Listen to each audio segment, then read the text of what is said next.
sa usapin po ng rice importation sa ating bansa? Well, ang amin pong interpretasyon doon sa nangyari noong September, ay kwan talaga, malakas ang loob ng ilang mga kwan natin, opisyales, at maging iba sa mga pribadong sektor na labagin o kontrahin yung mismo yung utos ng ating Pangulo sa pamagitan po ng Executive Order 93 na pinagbabawal po yung pag-angkat ng bigas starting the month of September all the way until end of December. Kasi ba naman executive order yan ng presidente na yan po ang umiiral na batas insofar as the executive branch is concerned. Bakit sa harap nitong maliwanag na utos ng presidente, ay bumayag po yung ating pong Bureau of Plant Industry at Bureau of Customs na magpasok po ng illegal na kantidad po ng bigas. Sir Leonardo, do you believe na yung mga revelations noong mga nakalipas po ng mga linggo ni Ko or Zaldico, former Representative Zaldico, somehow mababawasan yung usapin po ng illegal na pagpasok ng mga imported na bigas nang hindi po dumaan sa tamang proseso, lalong-lalo na sa susunod po na taon, Sir Leonardo? Well, una sa lahat kasi, Bombo Justin, wala naman pang pruweba na nilabas si dating kongresista Saldico patungkol po dun sa sinasabi ng meron pong nasa likod ng smuggling po o manipulasyon po ng supply po ng bigas. Gayunpaman, the fact na siya po'y dating chairman po ng Appropriations Committee at malapit po sa dating speaker at presumably malapit din po siya sa presidente, the fact na may ganong klaseng aligasyon siya, that has to be taken seriously.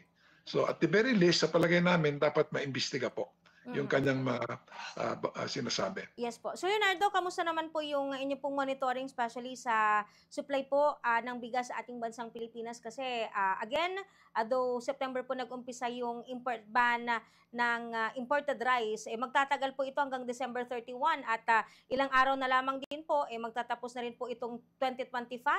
So yung possibility po na magkaroon ng kasapatan ng supply po ng bigas sa pagpasok po ng first quarter po ng taon na Sir Leonardo? So far po, more or less, sapat pa rin po yung ating supply, at least, especially between now at saka end po ng Disyembre, kasi bagamat paubos na po yung inangkat na bigas, we still have enough reserves galing po sa ating lokal na produksyon. At pagdating yata ng January, i-resume na naman yung pag-angkat ng bigas.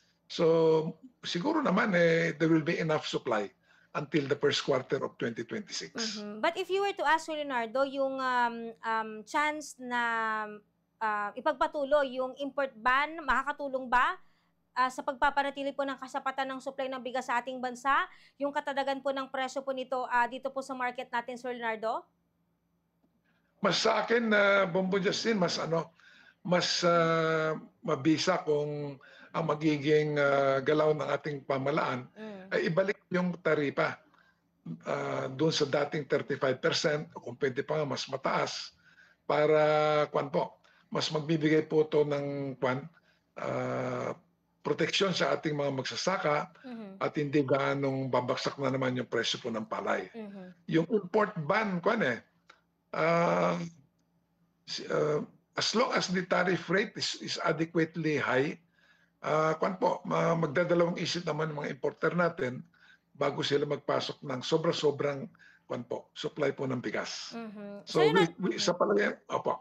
Yes po. So Leonardo, ang Department of Agriculture, meron po yung nakatakda po nila na ilunsad, yung online platform para mabantayan yung mga proyektong farm-to-market roads kasunod po ng mga nabunyag na irregularidad sa ilang proyekto. Do alam natin na ang farm-to-market roads, malaking tulong po yan sa ating mga magsasaka sa ating bansa para po madala nila in the market yung kanilang mga products. And ano yung nakikita po rin yung maaring maging tulong po nito, especially sa ating mga magsasaka? Well, hopefully, since ang Department of Agriculture ang siyang nangangasiwa ngayon o mangangasiwa ngayon sa konstruksyon ng farm to market roads at interesado din ang departamento na maayos yung ano na yan, area na yan para lalong mapaganda ang daloy po ng produkto ng magsasaka at mga tao mula po sa bukid papunta po sa mga merkado, ay magiging mas mabilis po ang proseso sa pagtanggap ng mga requests for farm to market roads, yung pong pag-qualify po ng mga kontraktor at yung mismong construction po ng farm to market roads. At the same time, kami po ay umaasa na ang DA po ay magkakaroon ng sapat na tauhan para magampanan ng karagdagang trabaho na yan at magiging maayos po yung mga sistema po nila na magiging kung dapat yan, yung bukas, yung ibig sabihin transparent at wala pong magiging